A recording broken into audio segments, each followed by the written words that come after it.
شروع کرتا ہوں اللہ کے نام سے جو بڑا مہربان اور نہایت رحم کرنے والا ہے۔ حضرت علی رضی اللہ تعالیٰ عنہ بیان کرتے ہیں، رسول اللہ صلی اللہ علیہ وآلہ وسلم نے فرمایا، تم میں سے ہر ایک کی جہنم میں اور جنت میں جگہ لکھ دی گئی ہے۔ انہوں نے عرض کیا، اللہ کے رسول، کیا ہم پھر اپنے نوشہ تقدیر پر بھروسہ کر لیں اور عمل کرنا چھوڑ دیں؟ آپ صلی اللہ علیہ وآلہ وسلم نے فرمایا، عمل کرتے رہو، ہر ایک کو جس کے لیے اسے پیدا کیا گیا ہے میسر کر دیا جاتا ہے۔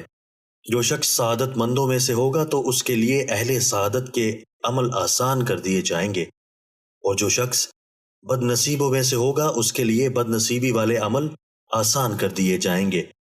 پھر آپ صلی اللہ علیہ وآلہ وسلم نے یہ آیت تلاوت فرمائی، جس کسی نے اللہ کی راہ میں دیا اور ڈرتا رہا اور اچھی بات کی تصدیق کی تو ہم بہت جلد اس کے لیے نیکی کی راہ آسان کر دیں گے۔ دوستو، اللہ تعالی ہمیں ان احادیث مبارکہ پر عمل کرنے اور اپنی زندگیوں کو سنوارنے کی توفیق عطا فرمائے۔